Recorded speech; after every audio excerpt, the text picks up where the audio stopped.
Greetings, this is Amy Wentley with China Knuckles Knitting, and this is episode 2021-27, the Miss Marple Scarf, Knit Front Back Increase.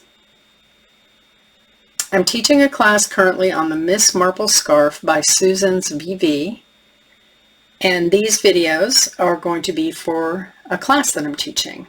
And it's a series of 4 videos, and this is the first in the series. It covers the knit front back increase. We start off this project by casting on 3 stitches, and I'm going to use the knitted on cast on method, and this is what I taught my students. And if you want to see how to do that, you can check on the link at the end of this video and go to my blog, and you can find a page there on how to do a number of different cast-ons. So please go there if you'd like to learn more about that. So we start this project by casting on 3 stitches, and we're going to do the first row, and it says to knit front back and then knit 1 and knit front back. When we knit front back on this stitch, we are changing 1 stitch into 2 stitches.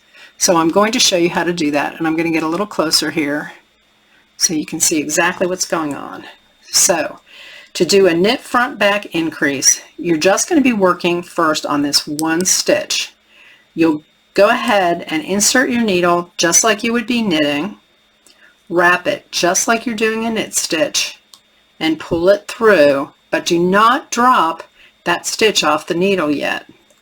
You want to take the tip of this right hand needle and go around to the back of this first stitch. So you're going to insert into the back of this first stitch, like that, into the back, and then you will wrap and pull through. After you pull that through, then you can drop both of those stitches off the needle. So you'll see now that you have 4 stitches instead of 3. You increase that 1 stitch, and you made 1 stitch into 2. The next instruction says to knit the next stitch and then knit front back the last stitch. So I'm going to knit, I insert as if to knit, wrap and pull through, but I don't drop off yet. I take the right hand needle and come around to the back and insert my needle into the back of that same stitch, and I wrap and I pull that through and then drop both of those off. And I now made 2 more stitches out of 1. So now I have 5 stitches on my needle. Now in the next row, we are going to knit all 5 of these stitches. That's row 2. Then in every other row, so that will be every odd numbered row, starting with row 3, we're going to knit 1 and then do a knit front back, work until the last 2 stitches are left. We will knit front back and knit 1. I'm going to show you a way that you can keep track of that knit 1 on the edge, and to remind you not to forget to do that.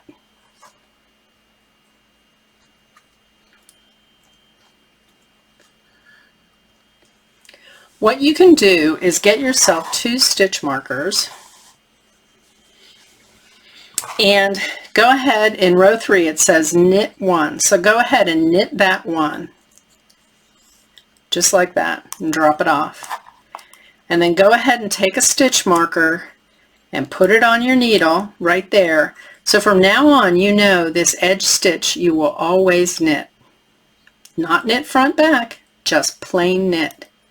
The second stitch you will knit front back, so pull the loop through as if to knit, then take the right hand needle to the back of that stitch, wrap and pull through, and then you're supposed to work until 2 stitches before the end. So in this case, since I only have 5 stitches in that row, I'm knitting 1 and then I'm 2 stitches before the end.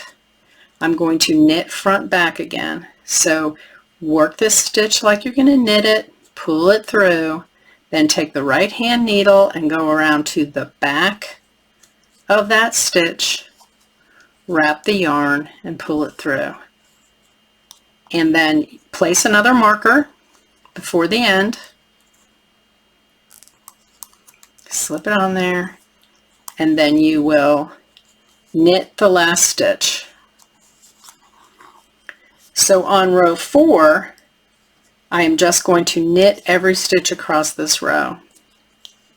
So you will see now that I have 1, and just go ahead and slip that marker, 2, 3, 4,